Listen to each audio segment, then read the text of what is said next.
Okay, hello to anyone watching. Welcome to the first part of my study abroad series where I'm in Berlin right now outside of the Brandenburg Gate.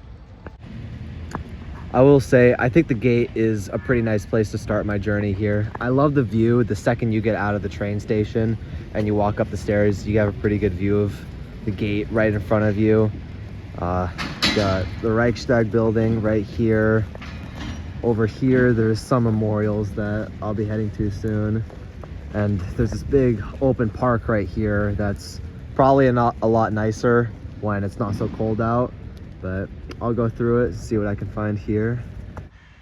I will say that I'm liking Berlin so far, but getting here was an absolute nightmare. I took a train to get here, and the train was pretty nice, except for the fact that it ended up breaking down halfway through. They couldn't get it working again. So everyone has to get off the train, get on a new train after waiting for like an hour at some random town in Germany. Finally, I get to Berlin. I realize that I don't speak any German. I don't know the public transportation system because I should have researched it beforehand. And somehow I made it to the hostel, had some food finally, and I ended up meeting some pretty cool people.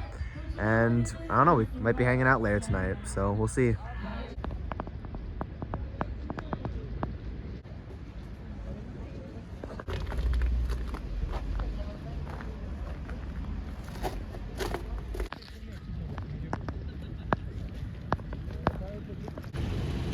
Apparently they're pretty strict on who they let into this place, so I have to buy a pass and then come back on Monday to get into the roof up there.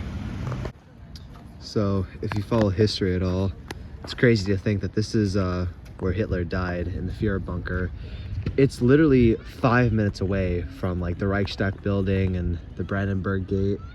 Like, it's crazy to think how close everything was happening all at the same time.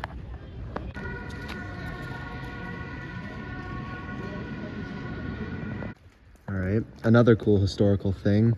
Right here is where the conspirators who tried to kill Hitler got shot themselves. Right here. Let me just say also, I kind of picked a pretty crappy weekend to come here. It's snowy everywhere, it's not great. All right, one thing I'm realizing too, I really need a portable charger, so if anyone wants to donate one or like, please, I'll literally buy one off you. I need one desperately. Okay, hello everyone. Good morning. I apologize. I did go clubbing last night. I did want to get some videos, but I forgot. So I'll try to get something tonight.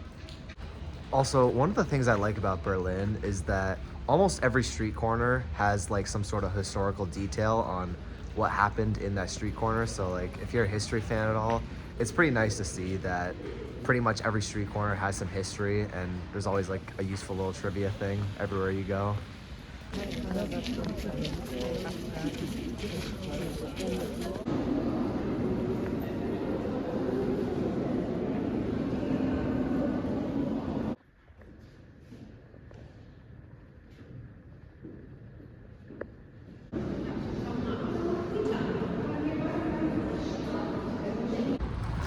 One of the things that I have learned whenever you're going to Berlin is that you have to bring some cash, because the restaurant I was just at, unless you paid $25, you weren't allowed to use your card. And it was the same thing at the club last night, where if you didn't buy at least $10 worth of drinks, you had to use cash. So just a warning. These crosswalk buttons don't work at all.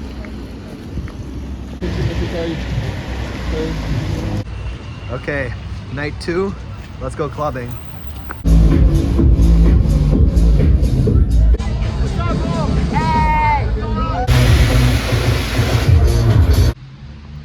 Alright, so that club was pretty cool. I met some pretty awesome people, but now this is the big part.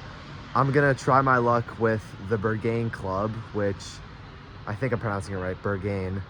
If you haven't heard of it, it is considered the hardest club in the world to get into. It is like this super elite techno club that even Elon Musk got rejected to get in. I don't know exactly what they look for, but they look for something very specific in the people that they let in. So we're gonna try our best, see what we can do, and hopefully we can get in.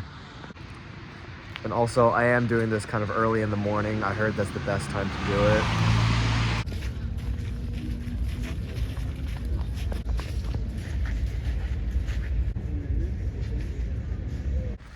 So, unfortunately, that did not work. They took one look at me and said 9, so it's kind of brutal. I gotta be honest though, I think that system is entirely like random. There's no way that it's based around anything. Like I heard somewhere that you had to wear all black to get in, or you had to wear a certain outfit to get in. They were just letting random people in, I'm telling you. There's no like specific secret order to anything.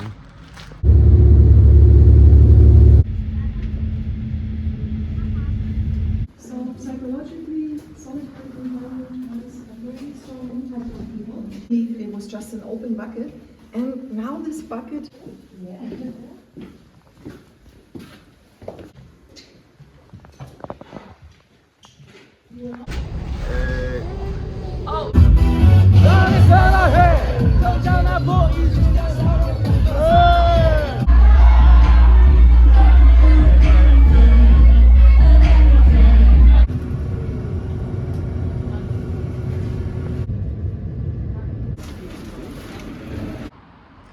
All right, back in Prague now.